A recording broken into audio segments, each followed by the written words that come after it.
Magandang hapon, Mr. Witness. Good afternoon, Your Honor. Medyo mahaba na yung pag-upo mo dyan, but allow me a few questions. No? Yung circumstance lang, so paano nagsimula yung investigasyon na na-involve ka? Were you from the start o hindi? At written instructions ba to? O sinabi, oy, may investigasyon tayo? Just konting clarity, paano na-umpisa yung specific investigation? And was it based on the November 3 video? Tama ba? November 23, Your Honor. Okay. It all started, I received a phone call, sir, from my executive officer that there is a video wherein there is a statement given by the Vice President, which is classified as threat, and I was tasked and assigned to investigate the case, sir. Okay. So basically, ganun yung pagkasabi, na I'm tasking you to look at the video, investigate. Yes, Your Honor. Were you working alone or with a group? With a group, Your Honor. NBI group? Yes, Your Honor. And was this, is there an interagency also or just purely NBI? Don't have personal knowledge. Maybe our chief, sir, has the knowledge on that, sir. Yes. No, that's all I asked for naman, yung personal knowledge. Yes, Your Honor. So, pakiulit mo yung sinabing, how exactly sinabi sa'yo na, tignan mo yung video, imbestigahan mo, or may statement? So, to be specific, sir, as far as I remember, may statement si Vice President regarding the November 23 press conference na kung saan may pagbabanta na naganap, pakiimbestigahan. Pakiimbestigahan. So, ganun ka-general. Yes, may pagbabantang naganap, pakiimbestigahan. Yes po. And you proceeded by watching the video?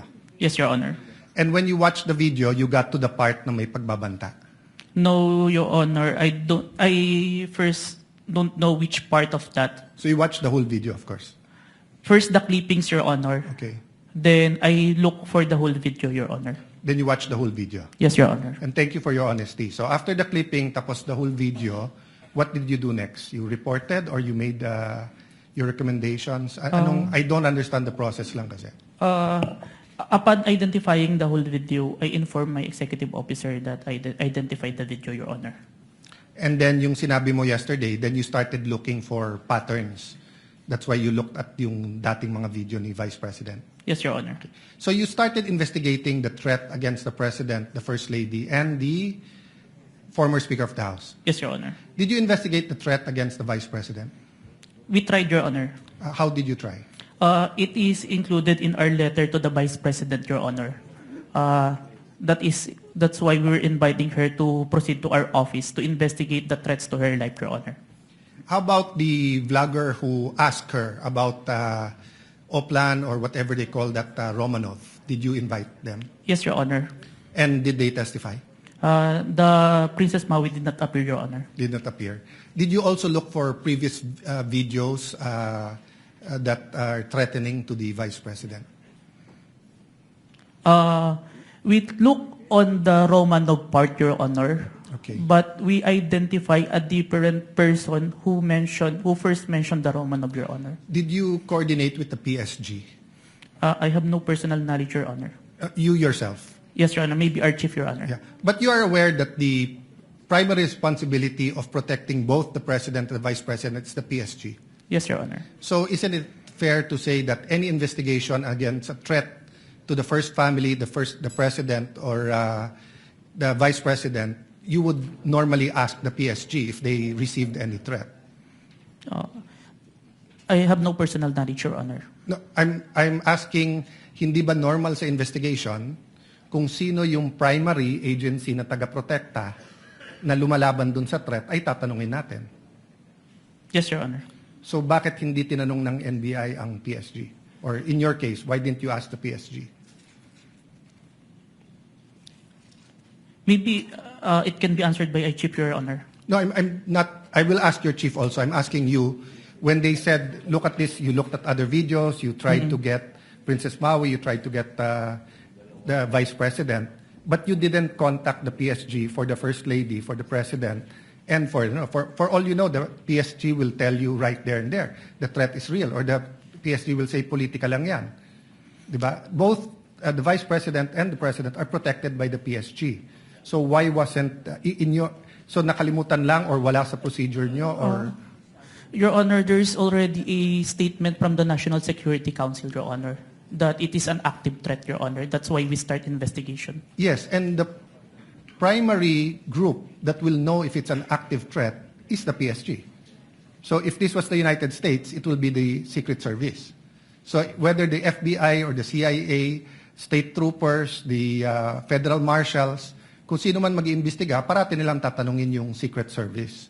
So I'm just curious why we did not ask the PSG input. Kindly wind up, Senator Cayetano. Senator Okay. Judge Cayetano. So my last question is, how did you characterize the threat of the Vice President to the President? Given that ang exact words niya, huwag kang mag-alala ma'am sa security ko kasi may kinausap na akong tao, sinabi ko sa kanya, kapag pinatay ako. So that I'll be fair to you and not vague, no? Did that phrase, kapag pinatay ako, have any bearing in your investigation? Yes, Your Honor. And what was that bearing or thoughts in your mind? First of all po, dun sa statement, may nakausap na po. It already took place before pa yung mangyari yung meeting. And nung Excuse condition... me, I'm not talking about yung may kinausap Apo. na para pumatay. Ang sinasabi ko, yung sinabi niya na pag pinatay ako, Yes, Your Honor. how did that affect your investigation? There is a condition na kapag pinatay siya. But as we can see, it's only applicable if there is only two parties.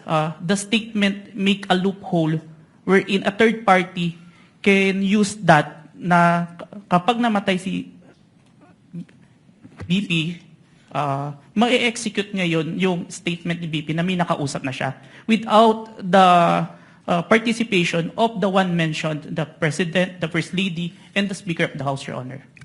That's fair. But what I'm saying is that in your reports, did you characterize it as a conditional threat? Kasi kung hindi naman siya pinatay, the logical implication is that there's no threat against the... So I'm not saying it's not illegal, immoral to contract a killer. I'm just trying to follow the logic na pag sinabi kong pakukulong kita, Mr. Witness, pag nagsinungaling ka under oath, then it's actually not a threat. It's a legal... I'm just telling you the law, di ba? Pero pag sinabi kong pag hindi ka sumunod sa akin, ano yung kita? So that's my last question lang. So how did you characterize that? It wasn't a conditional in your mind because may kinausap na? Even with or without, sir, it's still considered a threat as long as the I person... have no doubt there. I'm just asking, is it a conditional threat?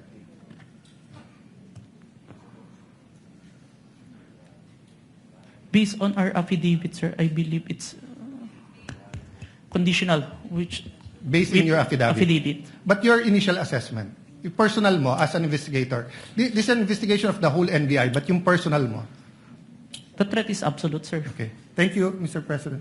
Thank you. Thank you, Senator Judge Cayetano. Your We Honor. now proceed. Senator Judge Padilla is recognized. Maraming salamat po. Thereafter, Senator Judge Zubiri. Maraming Senator salamat Judge po. Padilla, you have 2 minutes. Opo.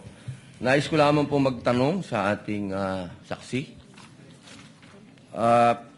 Ginoong saksi, kanina po kasi habang nagkakaroon ng pagdinig, ako po'y laging iistorbo dahil tuwing may itatanong, mag-u-object, medyo magulo po eh. Pwede po bang sagutin po ninyo ako dahil noong pong February 5, ang sabi po dito ay insufficient po yung na hindi dapat makarating na sa preliminary investigation. Tama po ba? February 5 po yun? May certification, sir. Yes po. Opo. Tapos, nung February 14, naging sufficient na for conduct of preliminary investigation. Nasagot po ba yung 7 na sinabi dito na para, ang sinasabi po kasi dito, nung February 5, merong 7 na kulang. I believe so, sir. That's why we have received a certification, sir. Ayun. Kasi po, parang narinig ko kanina, hindi po naibigay yung original copy nung sinagawang interview kay Vice President Sara Duterte. Yung original po na kopya, kung sino po yung nag-record, wala po kayong affidavit? Meron po ba kayong affidavit na nakuha nyo? Yes, sir. Ako po yung ang inire-request po ng DOJ dyan is affidavit po nung nag-screen record, which is my affidavit, Your Honor. Meron po siyang affidavit? Ako, sir. Ako po yung nag-execute, sir. Hindi po yung mismong tao? Yes po. Ang hinihingi po kasi ni DOJ is kung sino yung nag-screen record through OBS, sir. Hindi po yung mismong tao. Yes, Your Honor. Kayo lang po yung nag-affidavit. Yes, Your Honor. Pero meron po kayong pagkakataon ba na nakausap niyo yung tao at nagbigay siya ng affidavit? May I clarify, Your Honor, if sinong tao yung tinutukoy? Yung nag-record po. Ako po yung nag-record through OBS, sir. Hindi po. Yung mismong nag-record po kay Inday sa Vice President. Nakausap niyo po ba? Yung raw file po. Kasi napakahalaga po nun. Kasi doon po natin malalaman kung original ba o hindi. The video itself, sir, is publicly available. That's why I performed the recording, sir. Opo. Pakisagot na lang po, mahal na saksi, kung nakuha niyo po ba yung original. Yung original, hindi po yung galing sa internet. The original, no, sir. Yun lamang po. Maraming salamat po. Thank you, Senator Judge Padilla. Senator Judge Zubiri, you are recognized, sir. You have 2 minutes. Maraming salamat to our presiding officer. Magandang hapon po, Sir Witness. Good afternoon, Your Honor. Afternoon. Gusto ko lang magtanong, clarificatory questions lang po ito. Dito ba sa ating bansa, dahil tinatanong ko po ito sa inyo, dahil kayo po investigating body, sa ating bansa, meron bang specific law pagdating sa mga banta sa Pangulo, Pangalawang Pangulo at kanyang mga successors? Or yan ba'y pasok lang sa grave threats, which is applied sa lahat? Applicable sa lahat ng tao? Based on my personal knowledge, sir, it's only on the grave threat, Your Honor. Which is applied to everyone, if I'm not mistaken. No? Kasi sa batas sa Amerika, sa Estados Unidos, meron pong tinatawag na number 18 under the United States Code, Section 871.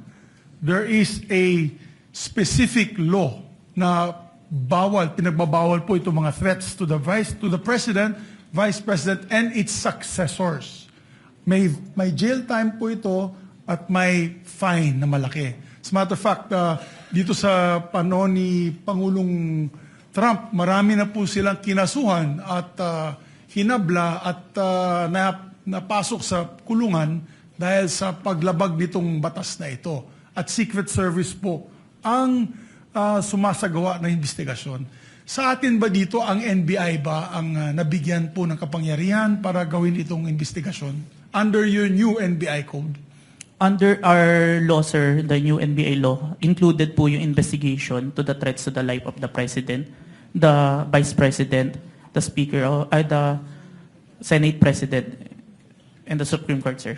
So, klaro na kayo, nasa kapangyarihan ninyo. Kasi hindi pwede sa Presidential Security Group. Hindi katulad sa Estados Unidos, yung Secret Service ang talagang nanguhuli at nag-imbestiga. Sa atin dito sa Pilipinas, ang NBI po ang nangunguna sa investigasyon. Tama po ba yan o mali?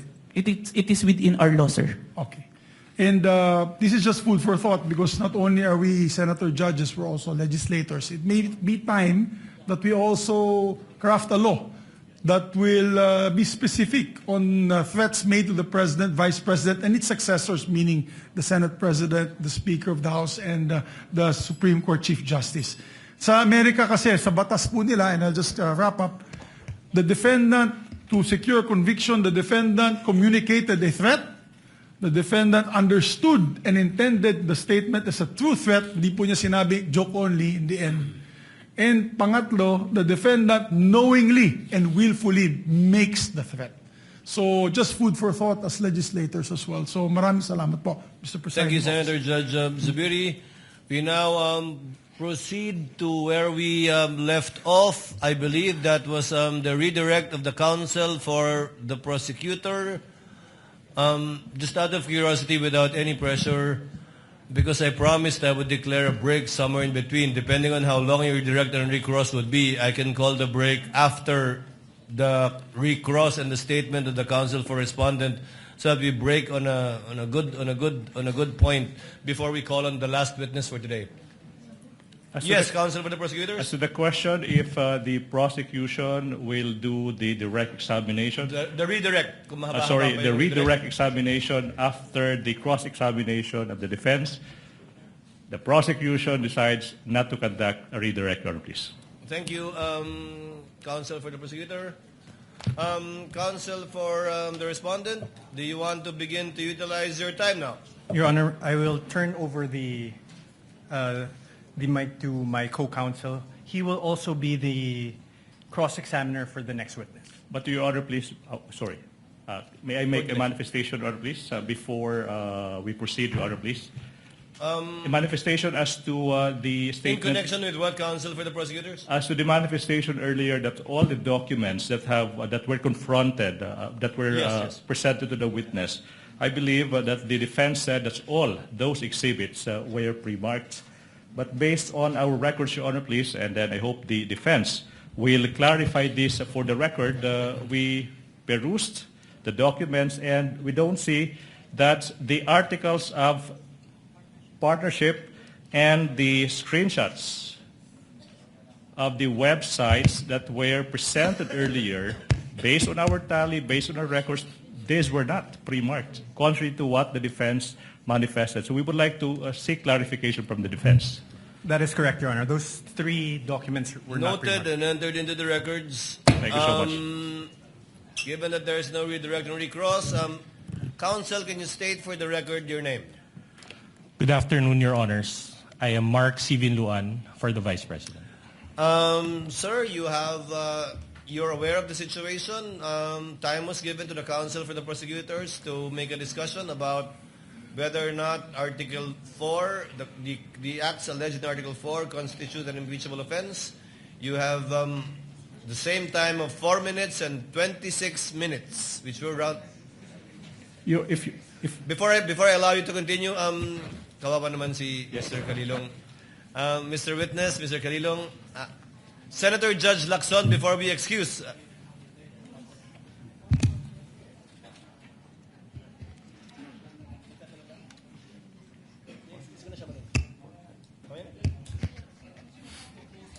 Senator Judge Soto is recognized. Sir, what is your pleasure, sir? Mr. President, Mr. Presiding Officer, are we going to dispense with the... Unless you have questions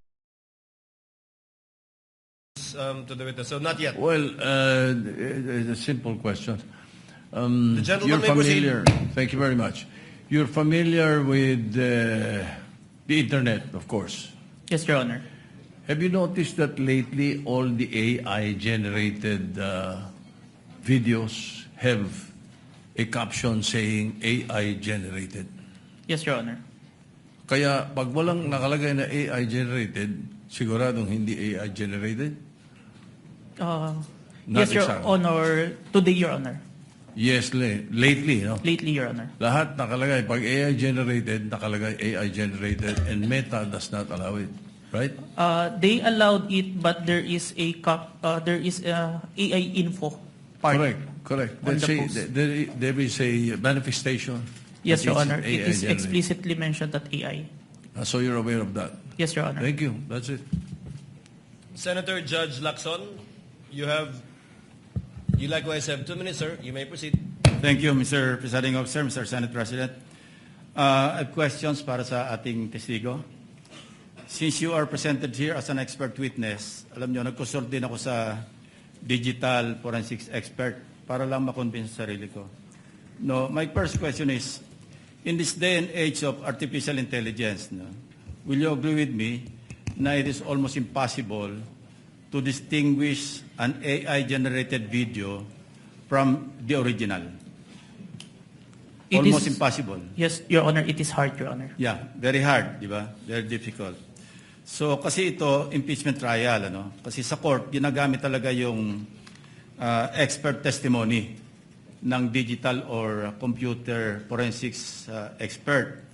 Now, you may or may not answer this question kung classified, ano? Gusto ko lang malaman, ano ba yung digital forensic tools na ginagamit din sa NBI? Currently, I'm not familiar. But during the time na nandun po ako sa Digital Forensic Laboratory Division, meron kaming NCase Forensic, Celebrite, and Amped Authenticate, sir. Amped Authenticate, sir. Ang balita ko, yung AMP5 or AMP Authenticate, di ba? Amped Authenticate, sir. Ito yung ginagamit ninyo. Ito, capable ito na magsagawa ng reverse image, a photo or video, di ba? Yes, Your Honor. Okay. Ito ba yung ginamit mo? For this part, Your Honor, the OBS only, Your Honor. Bakit hindi nyo ginamit ito? The duration is too large, Your Honor, the 2 hours. And the Amped Authenticate can only detect if there is a inconsistent FPS, Your Honor. Yeah, kaya ko tinanong yon dahil una-una maraming para mag-adhere na magamit sa korte, no? Likewise sa impeachment court. May mga requirements, di ba? Sinabi mo kasi meron kayong open source, di ba? Yes, pero Your Honor. ang pinaka-importante yung chain of custody, of course, yung provenance, Yes, Your Honor. yung original na pinanggalingan. Yes, Your Honor. Ang sabi mo pinanggalingan lang Facebook. The Facebook was captured, Your Honor. So, hindi yun ang original, di ba? The screen recording is the original itself as to my authentication, sir. Yeah, and you can attest sa authenticity ng video Yes, Your Honor. in spite of not being or not having originated from the original. Yes, Your Honor. I compared the recorded with the original and ensured that the contents are identical, Your Honor. Kasi nabanggit mo rin, ginamit mo yung manual comparison simultaneously ng dalawang videos. Yes, Your Honor. Pero again, I will insist na talagang hindi reliable yung manual. Ito yung sinabi sa akin ng digital forensics expert na nakausap ko. No? Ang mas importante, makuha mo yung original copy, yun nga, yung provenance, di ba? Para talagang, tapos masundan mo yung, sa analysis, gagamitan mo ng tools para malaman mo na talagang authentic yung video. Of course, I'm not here to question the authenticity. I just want to be assured. Dahil, sabi ko nga kanina, pagka sa artificial intelligence, napakahirap talaga. Almost impossible to distinguish it from the original video or yung source. Yes, Your Honor. And you are competent enough to ginagamit yung forensic tools o forensics tools at yung inyong yung competence mo through your training, you know, And experience, Your Honor. and experience. Kasi sabi mo nga, you've been with the NBI since 2021, di ba? Yes, Your Honor. And since then, you have appeared in some 20, At least 30, Your Honor. 30, Yes, Your 30 court hearings. Yes, Your Honor. So, thank you, Your Honor. Thank you, Mr. Presiding Officer. Thank you, Your Honor.